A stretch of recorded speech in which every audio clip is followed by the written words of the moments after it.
नमस्कार प्रिय दर्शक बंधु मु आपनकर प्रिय ज्योतिर्विद वास्तुशास्त्रविद विनय कुमार नायक। सर्वप्रथम मो चैनल एस्ट्रोओंकार को आपण मानकु अनेक अनेक शुभेच्छा और शुभकामना। प्रिय दर्शक बंधु आज आम वास्तु संबंधी किसी ज्ञातव्य तथ्य जानिबा को जीवा।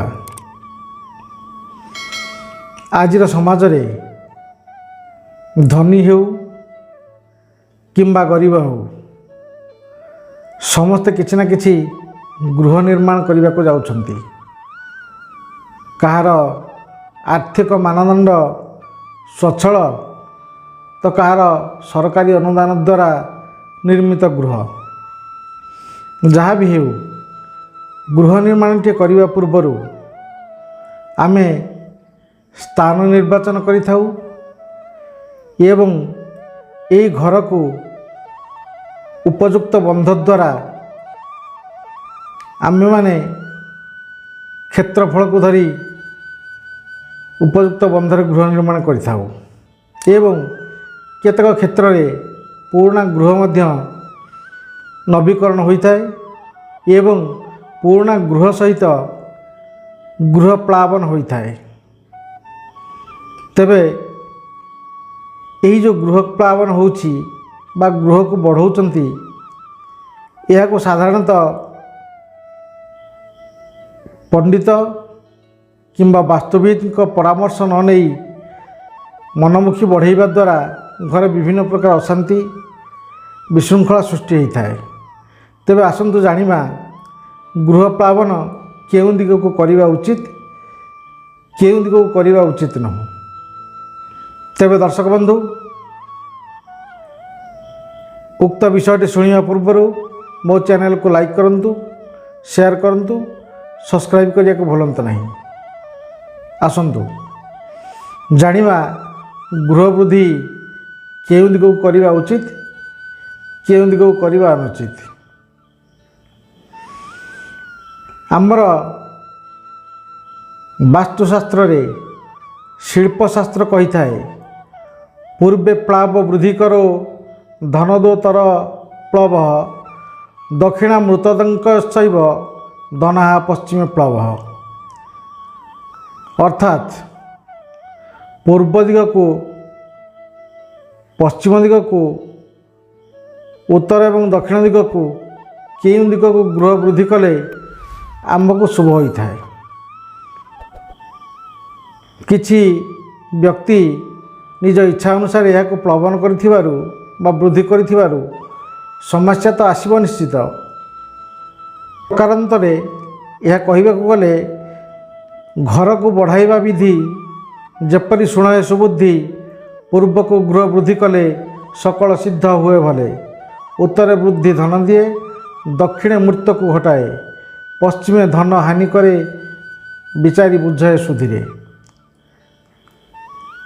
किछि व्यक्ति निजर इच्छा अनुसार गृह प्लावन करिथिबारु बहु समस्या सृष्टि हुए।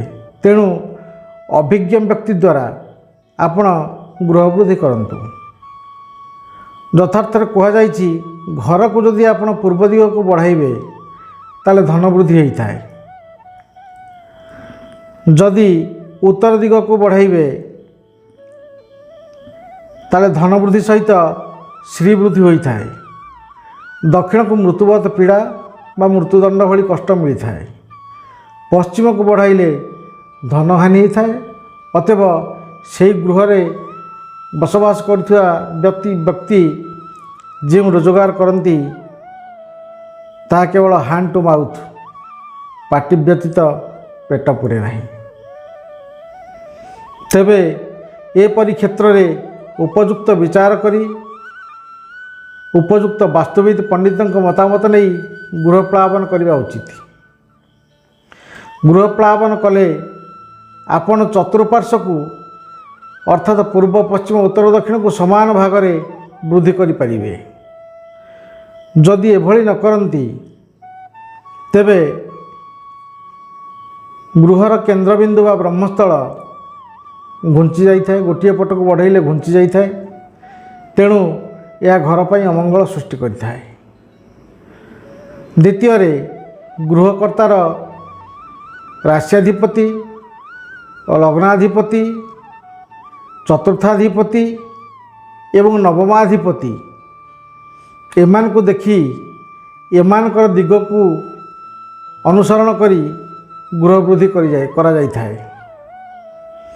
ଯଦି ଚତୁର୍ଥ କ୍ଷେତ୍ର ବା ନବମ କ୍ଷେତ୍ରର ଦୃଷ୍ଟି ବିଯୁକ୍ତାତ୍ମକ ହୋଇଥାଏ ତେବେ ଗୃହ ବୃଦ୍ଧି କରିବା ଉଚିତ ନୁହେଁ। ଯଦି ଶତ୍ରୁ ଗ୍ରହକୁ ଦୃଷ୍ଟି ରହିଥାଏ ଗୃହ ବୃଦ୍ଧି କରିବା ଉଚିତ ନୁହେଁ। ଏମିତି ଅନେକ ତଥ୍ୟ ବାସ୍ତୁଶାସ୍ତ୍ର ଦେଇଥାଏ। ତେବେ ମୋଟାମୋଟି ଉପରେ ଗୃହ ବୃଦ୍ଧି କରନ୍ତୁ। ଏହା ଉତ୍ତରକୁ କରନ୍ତୁ କିମ୍ବା ପୂର୍ବକୁ କରନ୍ତୁ। ପଶ୍ଚିମ ଏବଂ ଦକ୍ଷିଣକୁ ସମ୍ପୂର୍ଣ୍ଣ ଭାବେ ବାରଣ କରାଯାଇଥାଏ। ପଶ୍ଚିମ ଏବଂ ଦକ୍ଷିଣକୁ ବୃଦ୍ଧି କରିବା ଉଚିତ ନୁହେଁ। ଏବଂ ଯଦି ଚତୁଃପାର୍ଶ୍ୱ ବୃଦ୍ଧି କରାଯାଏ ତାହେଲେ ଅତି ଶୁଭ ଫଳ ମିଳିଥାଏ।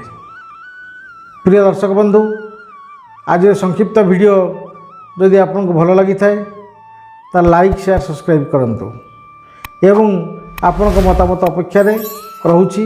ନମସ୍କାର।